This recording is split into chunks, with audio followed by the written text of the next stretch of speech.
कद अच्छे दिन आउणगे, कद अच्छे दिन आउणगे, कद मिशन होवेगा फतेह।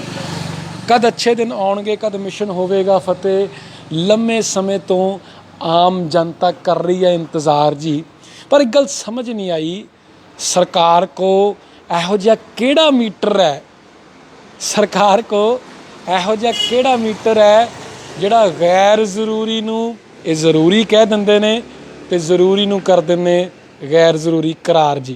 पीबत्ती नवां शहर देख रहे हो, मैं तुहाडा अपना परिवारक मैंबर दिनेश सूरी। तुसीं शेयर तो अंदाज़ा ला लेंदे हो वीडियो किस बाबत होने वाली है। सवाल उही है कि जिहड़ियां चीज़ां साडे संदर्भ विच गैर ਜ਼ਰੂਰੀ ने सरकार नूं ਜ਼ਰੂਰੀ लगदियां ने, और ਜਿਹੜੀਆਂ ਸਾਨੂੰ ਜ਼ਰੂਰੀ ਲੱਗਦੀਆਂ ਨੇ ਉਹ ਸਰਕਾਰ ਨੂੰ ਗੈਰ ਜ਼ਰੂਰੀ ਲੱਗਦੀਆਂ ਨੇ, ਕਿਉਂਕਿ ਹਰ ਇੱਕ ਦੇ ਕਮਾਈ ਦਾ ਸਾਧਨ ਹੈ। ਔਰ ਜੋ ਆਮ ਵਿਅਕਤੀਆਂ ਦੇ ਕਮਾਈ ਦਾ ਸਾਧਨ ਹੈ ਉਹ ਸਰਕਾਰ ਨੂੰ ਇਸ ਸਮੇਂ ਗੈਰ ਜ਼ਰੂਰੀ ਲੱਗਦਾ। ਪਰ ਨਾਲ ਦੀ ਨਾਲ ਮੈਂ ਕੁਝ ਖਬਰਾਂ ਸ਼ੇਅਰ ਕਰ ਦਿੰਦਾ ਜੀ।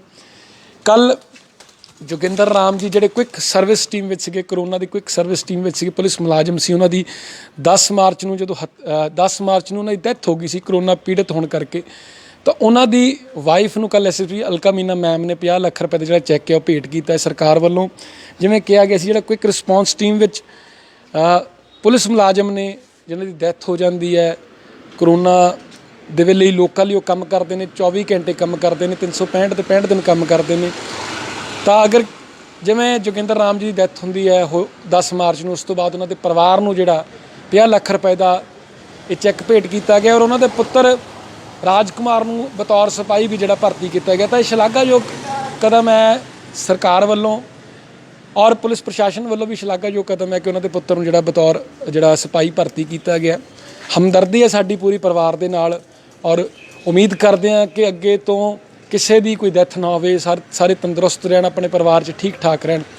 ਨਾਲ ਦੀ ਨਾਲ ਇੱਕ ਹੋਰ ਵੀ ਜਿਹੜਾ ਹੈ ਤੁਹਾਡੇ ਤੱਕ ਮੈਸੇਜ ਪਹੁੰਚਾਉਣਾ ਉਹ ਇਹ ਹੈ ਕਿ ਸਿਵਲ ਸਰਜਨ ਸਾਹਿਬ ਨੇ ਇਹ ਅਪੀਲ ਕੀਤੀ ਹੈ ਕਿ ਜਿਹੜੇ ਲੋਕ ਸਿਹਤਯਾਬ ਹੋ ਚੁੱਕੇ ਨੇ, ਜਿਹੜੇ ਪਹਿਲਾਂ ਕਰੋਨਾ ਪੀੜਤ ਆ ਗਏ ਸੀ ਉਸ ਤੋਂ ਬਾਅਦ ਸਿਹਤਯਾਬ ਹੋ ਚੁੱਕੇ ਨੇ, ਇਹਨਾਂ ਨੂੰ ਆਕਸੀਮੀਟਰ ਦਿੱਤੇ ਗਏ ਨੇ, ਔਰ ਜਿਨ੍ਹਾਂ ਨੂੰ ਫਤਿਹ ਕਿੱਟ ਵੀ ਦਿੱਤੀ ਗਈ ਹੈ। ਅਗਰ ਉਹ ਸਿਹਤਯਾਬ ਹੋ ਚੁੱਕੇ ਨੇ ਤਾਂ ਆਪਣੇ ਨੇੜਲੀ ਜਿਹੜੀ ਸਿਹਤ ਸੰਸਥਾ ਹੈ ਉਹਨਾਂ ਤੱਕ ਆਕਸੀਮੀਟਰ ਰਿਟਰਨ ਕਰ ਦੇਣ, ਤਾਂ ਕਿ ਅੱਗੇ ਜਿਨ੍ਹਾਂ ਨੂੰ ਜ਼ਰੂਰਤ ਹੈ ਉਹਨਾਂ ਤੱਕ ਆਕਸੀਮੀਟਰ ਪਹੁੰਚਾਏ ਜਾਣ। ਕਿਉਂਕਿ ਜਿਹੜਾ ਆਕਸੀਮੀਟਰ ਹੈ ਇਹਦੇ ਨਾਲ ਨਿਗਰਾਨੀ ਕੀਤੀ ਜਾਂਦੀ ਹੈ, ਜਿਹੜੀ ਤੀਬਰ ਨਿਗਰਾਨੀ ਕੀਤੀ ਜਾਂਦੀ ਹੈ, ਜਿਹੜੀ ਕਰੂਸ਼ਲ ਨਿਗਰਾਨੀ ਕੀਤੀ ਜਾਂਦੀ ਹੈ ਕਿ ਆਕਸੀਜਨ ਘੱਟ ਤਾਂ ਨਹੀਂ ਰਹੀ, ਆਕਸੀਜਨ ਦਾ ਲੈਵਲ ਘੱਟ ਤਾਂ ਨਹੀਂ ਰਿਹਾ। ਅਗਰ ਘੱਟ ਰਿਹਾ ਤਾਂ ਜਲਦੀ ਪ੍ਰੀਕਾਸ਼ਨਸ ਲੈਂਦੇ ਇਨੀਸ਼ੀਅਲ ਸਟੇਜ 'ਤੇ ਜਿਹੜਾ ਪੇਸ਼ੈਂਟ ਨੂੰ ਬਚਾਇਆ ਜਾ ਸਕਦਾ। ਪਰ ਹੁਣ ਇਹਨਾਂ 'ਤੇ ਟਿੱਪਣੀਆਂ ਕਰਦੇ ਹਾਂ। ਟਿੱਪਣੀ ਇਹ ਹੈ ਜੀ ਕਿ ਜਿਵੇਂ ਪਹਿਲਾਂ ਕਿਹਾ ਕਿ ਸਾਡੀ ਬੜੀ ਹਮਦਰਦੀ ਹੈ, ਅਸੀਂ ਬਹੁਤ ਸ਼ਲਾਘਾ ਕਰਦੇ ਹਾਂ ਕਿ ਸਰਕਾਰ ਨੇ ਜਿਸ ਸਿਪਾਹੀ ਦੀ ਡੈਥ ਹੋਈ ਹੈ ਕਰੋਨਾ ਕਰਕੇ ਉਹਨਾਂ ਦੇ ਪਰਿਵਾਰ ਨੂੰ 50 ਲੱਖ ਰੁਪਏ ਦਿੱਤਾ ਹੈ, ਪੁੱਤਰ ਨੂੰ ਨੌਕਰੀ ਵੀ ਦਿੱਤੀ ਹੈ। ਪਰ ਨਵੇਂ ਸ਼ਹਿਰ ਦੀ ਆਮ ਜਨਤਾ ਵੀ ਪੁੱਛਦੀ, ਮੈਂ ਫਿਰ ਤੋਂ ਕਹਿਣਾ ਚਾਹੁੰਦਾ, ਹਮਦਰਦੀ ਹੈ, ਸਹਾਨੁਭੂਤੀ ਨਾਲ ਹੈ। ਅਸੀਂ ਵੀ ਉਹਨਾਂ ਦੇ ਪਰਿਵਾਰ ਜਿਹੜਾ ਦਰਦ ਹੈ ਉਹ ਸਮਝ ਸਕਦੇ ਹਾਂ। ਅਨੇਕਾਂ ਪੁਲਿਸ ਮੁਲਾਜ਼ਮ ਜਿਹੜੇ ਪੂਰੀ ਦੁਨੀਆ ਵਿੱਚ ਜਿਨ੍ਹਾਂ ਦੀ ਡੈਥਸ ਹੋਈਆਂ ਨੇ, ਅਸੀਂ ਉਹਨਾਂ ਨੂੰ ਸ਼ਹਾਦਤ ਹੀ ਮੰਨਦੇ ਹਾਂ, ਕਿਉਂਕਿ ਕੋਵਿਡ-19 ਦੌਰਾਨ ਬੜਾ ਸ਼ਲਾਘਾਯੋਗ ਕੰਮ ਕੀਤਾ ਪੁਲਿਸ ਪ੍ਰਸ਼ਾਸਨ ਨੇ। ਪਰ ਸਵਾਲ ਜਿਹੜਾ ਹੈ ਉਹ ਸਰਕਾਰ ਅੱਗੇ ਹੈ, ਗੈਰ ਜ਼ਰੂਰੀ ਕੌਣ ਹੈ?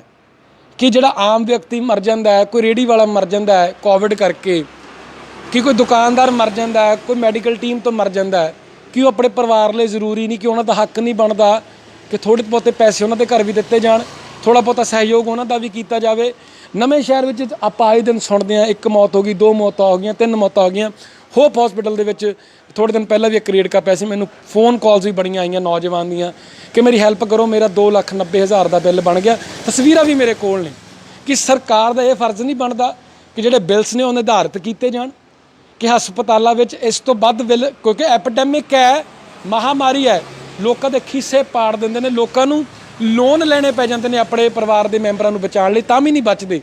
ਕਿ ਸਰਕਾਰ ਦਾ ਇਹ ਫਰਜ਼ ਨਹੀਂ ਬਣਦਾ ਕਿ ਜਿਹੜੇ ਬਿੱਲਸ ਨੇ ਉਹ ਨਿਰਧਾਰਿਤ ਕੀਤੇ ਜਾਣ, ਸਰਕਾਰ ਹਰ ਇੱਕ ਚੀਜ਼ ਮੁਹੱਈਆ ਕਰਵਾਵੇ। ਇੱਕ ਪਾਸੇ ਅਸੀਂ 50-50 ਲੱਖ ਰੁਪਈਆ ਦਾਨ ਕਰ ਰਹੇ ਹਾਂ, 50-50 ਲੱਖ ਰੁਪਈਆ ਸਹਿਯੋਗ ਦੇ ਰਹੇ ਹਾਂ ਪਰਿਵਾਰਾਂ ਨੂੰ, ਇੱਕ ਪਾਸੇ ਅਸੀਂ ਆਕਸੀਮੀਟਰ ਵੀ ਵਾਪਸ ਮੰਗ ਰਹੇ ਹਾਂ। ਸਰਕਾਰ ਦੀ ਕਿਹੋ ਜਿਹੀ ਨੀਤੀਆਂ ਹੈ? ਇੱਕ ਪਾਸੇ ਸਾਡੇ ਕੋਲ ਆਕਸੀਮੀਟਰ ਨਹੀਂ ਹੈ, ਜਿਹੜੇ ਲੋਕ ਸਿਹਤਯਾਬ ਹੋ ਚੁੱਕੇ ਨੇ ਅਸੀਂ ਉਹਨਾਂ ਨੂੰ ਕਹਿ ਰਹੇ ਹਾਂ ਕਿ ਤੁਸੀਂ ਆਪਣੇ ਆਕਸੀਮੀਟਰ ਵਾਪਸ ਕਰ ਦਿਓ, ਆਪਣੀ ਕਿਟਸ ਵਾਪਸ ਕਰ ਦਿਓ, ਤਾਂ ਕਿ ਜਿਹੜੀ ਇਹ ਕਰੂਸ਼ਲ ਸਟੇਜ ਹੈ, ਜਿਹੜਾ ਇਹ ਕਰੋਨਾ ਮਹਾਂਮਾਰੀ ਤੀਬਰ, ਇਹਦਾ ਫੈਲਾਅ ਬਹੁਤ ਜ਼ਿਆਦਾ, ਇਹਦੇ ਮੱਦੇ ਨਜ਼ਰ ਸਾਨੂੰ ਤੁਹਾਡੇ ਸਹਿਯੋਗ ਦੀ ਲੋੜ ਹੈ। ਇੱਕ ਪਾਸੇ ਜਿੱਥੇ ਵੋਟ ਬੈਂਕ ਲੱਗਦਾ ਹੈ ਅਸੀਂ ਉੱਥੇ ਪੈਸੇ ਧੜਾ ਧੜ ਦੇ ਰਹੇ ਹਾਂ, ਇੱਕ ਪਾਸੇ ਜਿੱਥੇ ਲੱਗਦਾ ਹੈ ਕਿ ਆਮ ਜਨਤਾ ਇਹਨਾਂ ਨੇ ਕਿਹੜਾ ਕੋਈ ਆਵਾਜ਼ ਉਠਾਉਣੀ ਆ, ਉਹਨਾਂ ਤੋਂ ਦਿੱਤਾ ਸਮਾਨ ਵੀ ਵਾਪਸ ਮੰਗ ਰਹੇ ਆ। ਸਰਕਾਰ ਦੀ ਕਿਹੋ ਜਿਹੀ ਨੀਤੀ ਹੈ। ਕੇਂਦਰ ਸਰਕਾਰ ਹਰ ਪਾਸੇ ਆਕਸੀਮੀਟਰ ਨਹੀਂ ਪਹੁੰਚਾ ਪਾ ਰਹੀ, ਸੂਬਾ ਸਰਕਾਰ ਨਹੀਂ ਪਹੁੰਚਾ ਪਾ ਰਹੀ। ਮੈਂ ਆਕਸੀਮੀਟਰ ਦੇ ਉੱਤੇ ਵੀ ਆਵਾਜ਼ ਬੁਲੰਦ ਕਰਨਾ ਚਾਹੁੰਦਾ ਸੀ। ਇੱਕ ਮੈਮ ਮੈਨੂੰ ਮਿਲੇ, ਤਕਰੀਬਨ ਸਾਲ ਪਹਿਲਾਂ 250-300 ਦੀ ਰੇਂਜ ਤੱਕ ਜਿਹੜੇ ਆਕਸੀਮੀਟਰ ਮਿਲਦੇ ਸੀ, ਅੱਜ 1500 ਰੁਪਇਆ ਦੱਸਣ ਦੇ ਜਿਹੜੇ ਫਾਰਮਾਸਿਸਟ ਨੇ ਉਹ ਜਿਹੜੇ ਜੁੜੇ ਹੋਏ ਨੇ ਮੈਨੂੰ ਦੱਸਦੇ ਨੇ ਕਿ 1500 ਰੁਪਏ ਦੀ ਦਿੱਲੀ ਤੋਂ ਡਿਲੀਵਰੀ ਹੁੰਦੀ ਪਈ ਹੈ ਤੇ ਇੱਥੇ ਕਿੰਨੇ ਦੀ ਵੇਚਾਂਗੇ। ਇੱਥੇ ਸੂਬਾ ਸਰਕਾਰ ਨੂੰ ਕੁਐਸਚਨ ਵੀ ਪੁੱਟ ਕਰਦੇ ਆ, ਲੇਕਿਨ ਕੇਂਦਰ ਸਰਕਾਰ ਨੂੰ ਵੀ ਪੁੱਟ ਕਰਦੇ ਆ। ਇਹ ਕਾਲਾ ਬਾਜ਼ਾਰੀ, ਇਹ ਗੋਰਖ ਧੰਦੇ, ਇਹ ਬਲੈਕ ਮਾਰਕੀਟਿੰਗ ਕਦ ਬੰਦ ਹੋਵੇਗੀ? ਜੇ ਜਦ ਤੱਕ ਇਹ ਬਲੈਕ ਮਾਰਕੀਟਿੰਗ ਬੰਦ ਨਹੀਂ ਹੁੰਦੀ ਤਦ ਤੱਕ ਕਿਵੇਂ ਅਸੀਂ ਕਹਿ ਸਕਦੇ ਕਿ ਅਸੀਂ ਮਿਸ਼ਨ ਫਤਿਹ ਕਰਾਂਗੇ, ਅੱਛੇ ਦਿਨ ਆਉਣਗੇ। ਔਰ ਦੂਜੀ ਗੱਲ ਹੋਰ ਬਹੁਤ ਵੱਡੀ ਆ, ਅਮਰੀਕਾ ਵਿੱਚ ਇਸ ਸਮੇਂ ਲੋਕ ਮਾਸਕ ਉਤਾਰ ਕੇ ਸੜਕਾਂ 'ਤੇ ਘੁੰਮਦੇ ਨੇ। ਉਹਦਾ ਕਾਰਨ ਕੀ ਹੈ ਕਿ ਸਾਰਿਆਂ ਦੀ ਵੈਕਸੀਨੇਸ਼ਨ ਹੋ ਗਈ ਹੈ।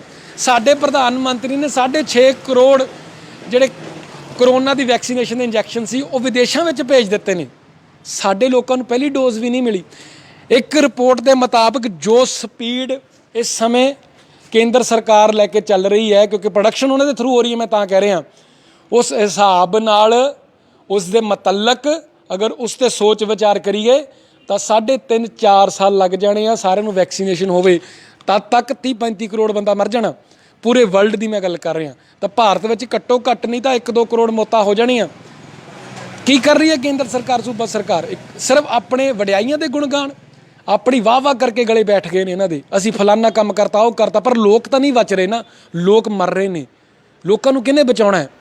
ਲੋਕ ਹਾਂ ਇੰਡੀਆ ਵਿੱਚ ਮਾਸਕ ਲੈ ਰਹੇ ਨੇ, ਪਰ ਅੱਕ ਕੇ ਲੋਕ ਮਾਸਕ ਲਾ ਰਹੇ ਨੇ ਕਿ ਛੱਡ ਯਾਰ, ਕਿਉਂਕਿ ਕਈ ਵੇਲੇ ਰਿਪੋਰਟਸ ਇਹ ਵੀ ਆਉਂਦੀਆਂ ਕਿ ਹਰ ਘਰ ਕਰੋਨਾ ਪਹੁੰਚ ਹੀ ਜਾਣਾ। ਲੋਕ ਅੱਕ ਕੇ ਮਾਸਕ ਲਾ ਰਹੇ ਨੇ। ਸੁਵਿਧਾ ਤੁਹਾਡੇ ਵੱਲੋਂ ਕੋਈ ਨਹੀਂ ਮਿਲ ਰਹੀ, ਤੁਸੀਂ ਲੋਕਾਂ ਨੂੰ ਕੋਈ ਸੁਵਿਧਾ ਨਹੀਂ ਪ੍ਰਦਾਨ ਕਰ ਰਹੇ। ਔਰ ਥੋੜ੍ਹਾ ਆਪਾਂ ਵਿਊ ਵੀ ਦਿਖਾ ਦਿੰਦੇ ਹਾਂ। ਮੈਂ ਉਹੀ ਗੱਲ ਕਰਦਾ ਕਿ ਵੈਕਸੀਨੇਸ਼ਨ ਦੇ ਕੋਈ ਹਾਲਾਤ ਹੀ ਨਹੀਂ ਨੇ, ਬਿਲਕੁਲ ਕੋਈ ਹਾਲਾਤ ਨਹੀਂ ਹਨ। ਅਸੀਂ ਥੋੜ੍ਹੇ ਦਿਨ ਪਹਿਲਾਂ ਵੀ ਇੱਕ ਵੀਡੀਓ ਬਣਾਈ ਸੀ ਜਿਹਦੇ ਵਿੱਚ ਕਿਹਾ ਸੀਗਾ ਕਿ ਲੱਗਦਾ, ਇਹ ਉਮੀਦ ਹੈ ਜਿਵੇਂ ਸਰਕਾਰ ਚੱਲ ਰਹੀ ਹੈ ਕਿ ਹੋ ਸਕਦਾ ਇਹ ਬਾਅਦ ਵਿੱਚ ਕਹਿ ਦੇਣ ਕਿ ਇੱਕ ਡੋਜ਼ ਅੱਜ ਲੱਗ ਗਈ ਹੈ ਵੈਕਸੀਨੇਸ਼ਨ ਦੀ, ਅਗਲੇ ਸਾਲ ਬਾਅਦ ਲੱਗੇਗੀ। ਪਹਿਲਾਂ 4 ਹਫ਼ਤੇ ਸੀ, 6 ਹਫ਼ਤੇ ਕਰ ਦਿੱਤੇ, ਹੁਣ 12 ਤੋਂ 16 ਹਫ਼ਤੇ ਕਹਿ ਰਹੇ ਨੇ। ਡੋਜ਼ਸ ਦੀ ਕਮੀ ਹੋਣ ਕਰਕੇ ਕਿ ਬਾਡੀ ਉਸ ਹਿਸਾਬ ਨਾਲ ਫਿਰ ਵਰਕ ਕਰੇਗੀ, ਬਾਡੀ ਉਨੇ ਐਫੀਸ਼ੀਐਂਟ ਵੇ ਨਾਲ ਵਰਕ ਕਰੇਗੀ ਅਗਰ ਦੂਜੀ ਡੋਜ਼ ਅਸੀਂ 16 ਹਫ਼ਤੇ ਬਾਅਦ ਲਗਾਵਾਂਗੇ? ਕਿਵੇਂ ਪੋਸੀਬਲ ਹੈ? ਸਿਰਫ ਅਸੀਂ ਹੱਥ ਮਿਲਾ ਕੇ ਵੱਡੀਆਂ ਕੰਟਰੀਆਂ ਨਾਲ ਰਿਸ਼ਤੇ ਬਿਹਤਰ ਕਰ ਰਹੇ ਹਾਂ, ਪਰ ਅਸੀਂ ਕਦੀ ਸੋਚ ਰਹੇ ਕਿ ਸਾਡੇ ਲੋਕ ਮਰ ਰਹੇ ਆ। ਅਮਰੀਕਾ ਨੇ ਜਿੱਥੇ ਬਹੁਤ ਜ਼ਿਆਦਾ ਮੌਤਾਂ ਹੋ ਰਹੀਆਂ ਸੀ, ਜਿਨ੍ਹਾਂ ਦਾ ਇਮਿਊਨ ਸਿਸਟਮ ਵੀਕ ਸੀ ਸਾਡੇ ਨਾਲੋਂ, ਇਹ ਕਿਉਂ ਕਿਹਾ ਜਾਂਦਾ ਸੀ? ਕਿਉਂਕਿ ਸਾਡੇ ਲੋਕ ਗਾਰਲਿਕ ਖਾਂਦੇ ਨੇ, ਕਾਲੀ ਮਿਰਚ ਖਾਂਦੇ ਨੇ, ਕਿ ਸਾਡੇ ਇਮਿਊਨ ਸਿਸਟਮ ਸਟਰੋਂਗ ਹੈ, ਅਸੀਂ ਲੜ ਲਵਾਂਗੇ। ਸਾਡੇ ਲੋਕ ਮਰ ਰਹੇ ਨੇ, ਸਾਡੇ ਲੋਕਾਂ ਦੀ ਜਾਨ ਬਚਾਉਣਾ ਮੁਸ਼ਕਿਲ ਹੋ ਗਈ ਹੈ। ਲੇਕਿਨ ਅਮਰੀਕਾ ਫ੍ਰੀ ਹੋ ਗਿਆ।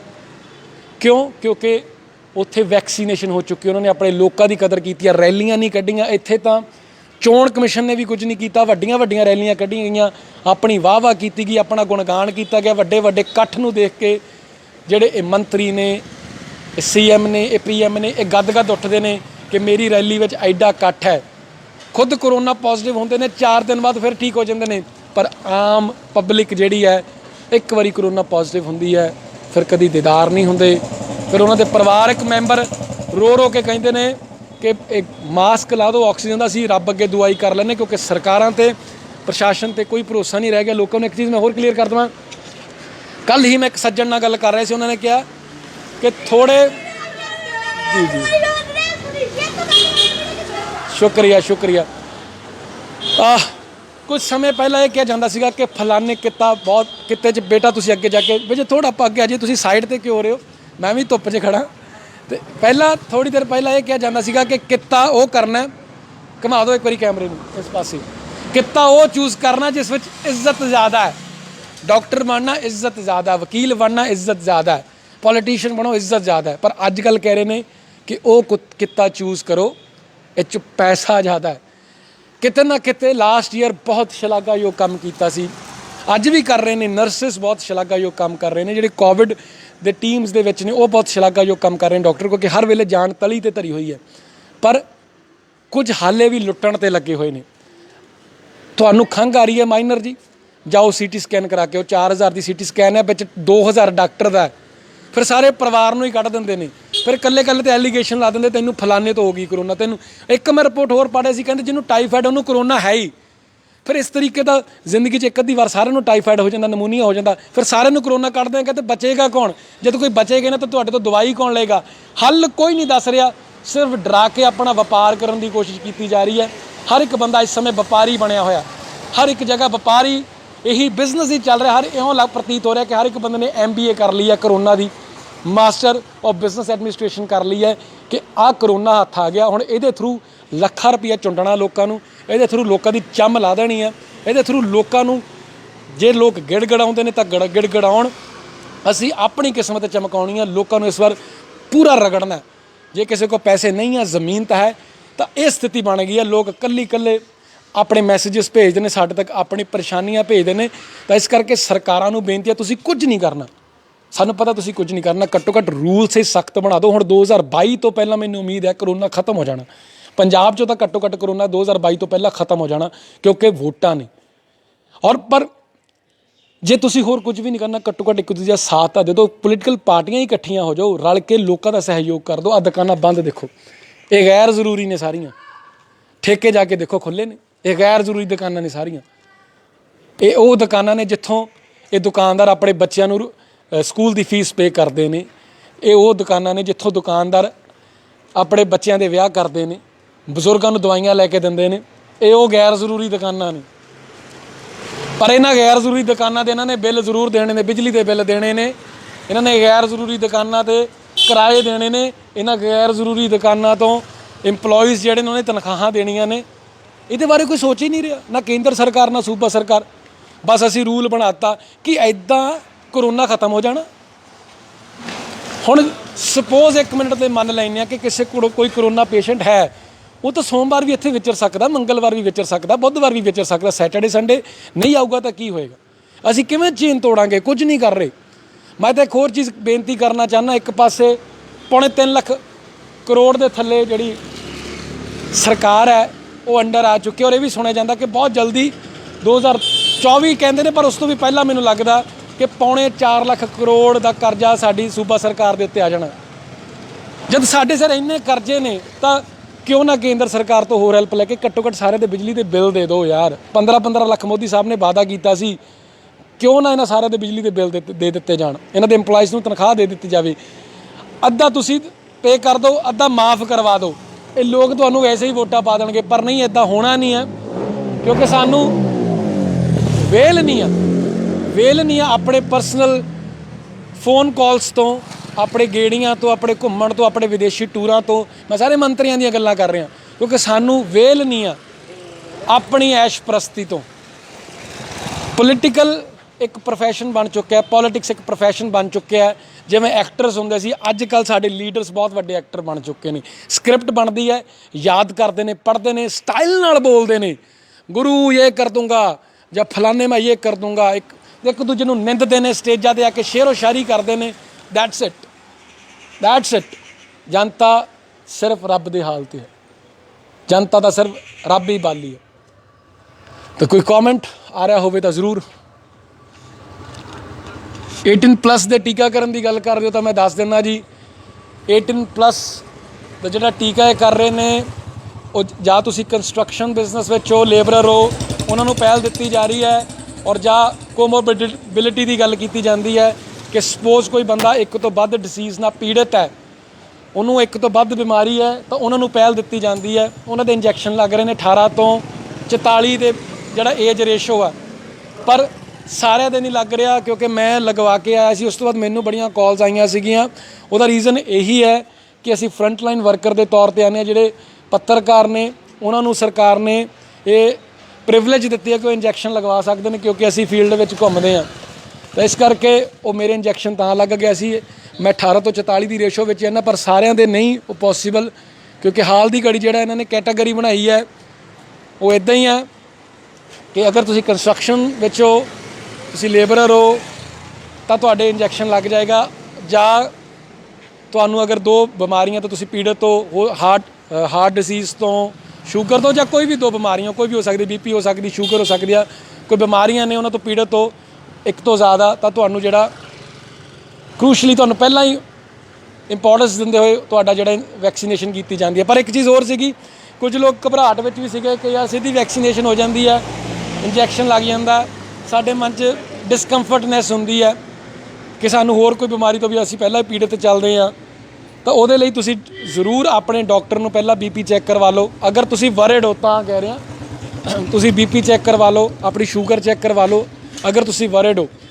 ਅਗਰ ਤੁਹਾਨੂੰ ਕੋਈ ਹੋਰ ਵੀ ਦਿੱਕਤ ਪਰੇਸ਼ਾਨੀ, ਕੋਈ ਡਿਸਕੰਫਰਟਨੈਸ ਹੈ ਤਾਂ ਉੱਥੇ ਜਾ ਕੇ ਤੁਸੀਂ ਜ਼ਰੂਰ ਰਿਸੈਪਸ਼ਨ 'ਤੇ ਦੱਸ ਦਿਓ ਕਿ ਮੈਂ ਪਹਿਲਾਂ ਹੀ ਇਸ ਪ੍ਰੋਬਲਮ ਤੋਂ ਜਿਹੜਾ ਜੂਝ ਰਿਹਾ, ਮੇਰੀ ਹੈਲਪ ਕੀਤੀ ਜਾਵੇ। ਮੇਰੇ ਲਈ ਵੈਕਸੀਨੇਸ਼ਨ ਅੱਜ ਲਵਾਵਾਂ ਕਿ ਕੱਲ੍ਹ। ਬਟ ਇੱਕ ਸੁਭਾਵਿਕ ਚੀਜ਼ ਵੀ ਹੈ, ਸੁਭਾਵਿਕ ਚੀਜ਼ ਇਹ ਹੈ ਕਿ ਜਦੋਂ ਅਸੀਂ ਸੋਚਣ ਲੱਗ ਪੈਂਦੇ, ਪੈਨਿਕ ਹੋ ਜਾਂਦੇ ਹਾਂ, ਸਾਡਾ ਜਿਹੜਾ ਹਾਰਟ ਰੇਟ ਆ ਫਲਕਚੁਏਟ ਕਰਦਾ ਹੀ ਹੈ, ਸਾਡਾ ਬੀਪੀ ਥੋੜ੍ਹਾ ਰੇਜ਼ ਹੁੰਦਾ ਹੈ। ਤਾਂ ਇਸ ਕਰਕੇ ਡਰਨਾ ਨਹੀਂ ਹੈ, ਸਾਹਮਣਾ ਕਰਨਾ ਪੈਣਾ ਜੀ।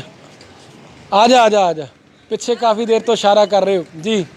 ਇੰਨੀ ਵਧੀਆ ਇੰਟਰਵਿਊ ਹੁੰਦੀ ਹੈ ਨਾ, ਇੰਨੀ ਵਧੀਆ। ਭਾਈ ਹੁਣੇ ਆਪਣੇ ਵੱਡੇ ਭਾਜੀ ਆ, ਬਹੁਤ ਵਧੀਆ ਇੰਟਰਵਿਊ ਦਿੰਦੇ ਆ। ਭਾਈ ਮੇਰਾ ਨਾਮ ਕੇਸ਼ਵ। ਆਪਾਂ ਡਿਸਟੈਂਸ ਬਣਾ ਕੇ ਗੱਲ ਕਰਨੀ ਕਿਉਂਕਿ ਮੈਂ ਬਹੁਤ ਘੁੰਮਦਾ ਜੀ। ਕੇਸ਼ਵ ਮੈਂ ਵੀ ਤੁਹਾਨੂੰ ਦੇਖ ਰਿਹਾ, ਦੇਖੋ ਜੀ। ਚਲੋ ਸ਼ੁਕਰੀਆ ਕੇਸ਼ਵ, ਥੈਂਕ ਯੂ। ਹਾਂਜੀ, ਉਹ ਤੁਹਾਡਾ ਜਿਹੜਾ ਤੁਸੀਂ ਇਹਦੀ ਸਟੋਰੀ ਵੀ ਪਾਈ ਸੀਗੀ। ਅੱਛਾ ਆ ਜਾਓ ਹਾਂ ਬੋਲ। ਮੈਂ ਤੁਹਾਨੂੰ ਕਹਿਣਾ ਚਾਹੁੰਦਾ ਤੁਸੀਂ ਬਹੁਤ ਲੱਕੀ ਹੋ। ਲੱਕੀ ਆ? ਲੱਕੀ ਕਿਵੇਂ? ਤੁਸੀਂ ਬਹੁਤ ਵਧੀਆ ਹੋ। ਤੁਸੀਂ ਬਹੁਤ ਲੱਕੀ ਤੁਸੀਂ ਆ। ਇਦਾਂ ਉਹ ਕਹਿੰਦੇ ਆ 20-32 ਨਵੇਂ ਸ਼ਹਿਰ ਵਿੱਚ ਸਾਡਾ ਪਰਦੇਸ ਸ਼ੇਅਰ ਤੋਂ ਦਾਦਰ ਵਾਲੀ ਵੀਡੀਓ ਕਿਸ ਵਕਤ ਹੋਣ ਵਾਲੀ ਆ। ਚਲੋ ਚੰਗੀਆਂ ਗੱਲਾਂ ਹੀ ਸਿੱਖਿਓ, ਸ਼ੁਕਰੀਆ। ਜੇ ਮੈਂ ਵੀ ਕੁਝ ਗਲਤ ਕਰਾਂ ਤਾਂ ਮੈਨੂੰ ਵੀ ਤੁਸੀਂ ਦੱਸ ਦਿਆ ਕਰੋ, ਸਮਝਾ ਦਿਆ ਕਰੋ। ਜੇ ਮੇਰੇ ਕੋਲ ਵੀ ਕੋਈ ਗਲਤੀ ਹੈ ਤਾਂ ਜ਼ਰੂਰ ਦੱਸਣਾ। ਮਾਸਕ ਜ਼ਰੂਰ ਪਾ ਲਓ ਬੱਚੇ, ਕਿਉਂਕਿ ਸਰਕਾਰਾਂ ਕੁਝ ਨਹੀਂ ਕਰ ਰਹੀਆਂ, ਸਾਨੂੰ ਆਪ ਹੀ ਕਰਨਾ ਪੈਣਾ। ਮਾਸਕ ਜ਼ਰੂਰ ਪਾ ਲਓ ਛੋਟੇ ਵੀਰ। ਠੀਕ ਹੈ ਜੀ, ਬਣੇ ਰਹਿਣਾ P32 ਨਵਾਂ ਸ਼ਹਿਰ ਨਾਲ। ਆਪਣੇ ਛੋਟੇ ਵੀਰ ਦਿਨੇਸ਼ ਸੂਰੀ, ਕੈਮਰਾ ਪਰਸਨ ਵਿਜੇ ਕੁਮਾਰ ਨੂੰ ਇਜਾਜ਼ਤ ਦਿਓ। ਬਹੁਤ ਜਲਦੀ ਫਿਰ ਹਾਜ਼ਰ ਹੁੰਦੇ ਹਾਂ। ਬਹੁਤ ਫੈਕਟਸ ਇਕੱਠੇ ਕਰ ਰਹੇ ਹਾਂ ਔਰ ਹੁਣ ਇਹ ਸੰਘਰਸ਼ ਲੰਬੇ ਚੱਲਣੇ ਨੇ, ਸੰਘਰਸ਼ ਕਰਨੇ ਪੈਣੇ ਨੇ। ਔਰ ਡੰਪ ਵਾਲੇ ਮੁੱਦੇ ਤੇ ਬਹੁਤ ਜਲਦੀ ਫਿਰ ਤੋਂ ਹਾਜ਼ਰ ਹੁੰਦੇ ਹਾਂ। ਡੰਪ ਚੁਕਵਾ ਕੇ ਰਵਾਂਗੇ। ਕਈ ਕਾਲਸ ਆਉਂਦੀਆਂ ਨੇ ਕਿ ਨਹੀਂ ਚੱਕੇ ਜਾਣਾ, ਜਿਹੜੇ ਕਹਿੰਦੇ ਨਹੀਂ ਚੱਕਿਆ ਜਾਣਾ। ਅਸੀਂ ਲੱਗੇ ਹੋਏ ਹਾਂ, ਕੋਸ਼ਿਸ਼ ਕਰਾਂਗੇ। ਚੱਕਣਾ ਨਹੀਂ ਚੱਕਣਾ ਸਰਕਾਰਾਂ ਦੇ ਹੱਥ ਹੈ, ਸਾਡਾ ਮਸਲਾ ਹੈ। ਸਾਡਾ ਫਰਜ਼ ਹੈ ਕਿ ਅਸੀਂ ਆਵਾਜ਼ ਬੁਲੰਦ ਕਰਨੀ ਹੈ। ਔਰ ਦੂਜੀ ਗੱਲ, ਕਈ ਕਹਿੰਦੇ ਨੇ ਚੱਕਿਆ ਹੀ ਜਾਣਾ, ਇਹ ਅਸੀਂ ਚੁਕਾਉਣਾ। ਤਾਂ ਜੇ ਤੁਹਾਨੂੰ ਲੱਗਦਾ ਹੈ ਚੱਕਿਆ ਜਾਣਾ, ਤੁਸੀਂ ਚੁਕਾਉਣਾ ਤਾਂ ਨੋ ਇਸ਼ੂ। ਜਿੰਨੀ ਵਡਿਆਈ ਤੁਹਾਡੀ ਹੈ, ਸਾਨੂੰ ਬਿਲਕੁਲ ਵਡਿਆਈ ਨਹੀਂ ਚਾਹੀਦੀ। ਸਾਨੂੰ ਸਾਡੇ ਲੋਕਾਂ ਦੀ ਜ਼ਿੰਦਗੀ ਚਾਹੀਦੀ ਹੈ। ਚੱਕਿਆ ਜਾਵੇ ਤਾਂ ਵੀ ਬੈਟਰ ਹੈ। ਤੁਹਾਡੇ ਕਰਮਾਂ ਨਾਲ ਚੱਕਿਆ ਜਾਵੇ, ਤੁਹਾਡੇ ਪਰ ਕਮਲਾਂ ਨਾਲ ਚੱਕਿਆ ਜਾਵੇ ਤਾਂ ਹੋਰ ਵੀ ਬੈਟਰ ਹੈ। P32 ਨੂੰ ਕੋਈ ਸ਼ਲਾਘਾ ਨਹੀਂ ਚਾਹੀਦੀ, ਸਿਰਫ ਲੋਕਾਂ ਲਈ ਕੰਮ ਕਰਨਾ ਚਾਹੁੰਦੇ। ਇੱਥੇ ਵੀ ਦੇਖ ਲਓ ਤਾਂ ਇੱਕ ਥਾਂ ਤੇ ਹੈ। ਠੀਕ ਹੈ ਵਿਜੇ, ਆਪਾਂ ਰੈਪ ਅਪ ਕਰਦੇ ਹਾਂ। ਬਣੇ ਰਹਿਣਾ P32 ਨਵਾਂ ਸ਼ਹਿਰ ਨਾਲ। ਆਪਣੇ ਛੋਟੇ ਵੀਰ ਦਿਨੇਸ਼ ਸੂਰੀ, ਕੈਮਰਾ ਪਰਸਨ ਵਿਜੇ ਕੁਮਾਰ ਨੂੰ ਕੋਠੀ ਰੋਡ ਤੋਂ ਇਜਾਜ਼ਤ ਦਿਓ। ਬਹੁਤ ਜਲਦੀ ਫਿਰ ਹਾਜ਼ਰ ਹੋਵਾਂਗੇ। ਇਉਂ ਜਾਵਾਂਗੇ, ਇਉਂ ਆਵਾਂਗੇ, ਸੱਚ ਦਿਖਾਵਾਂਗੇ, ਮਸਲੇ ਹੱਲ ਕਰਾਵਾਂਗੇ। ਸਤਿ ਸ਼੍ਰੀ ਅਕਾਲ, ਰੱਬ ਰੱਖਾ, ਸ਼ਬਾ ਖੈਰ।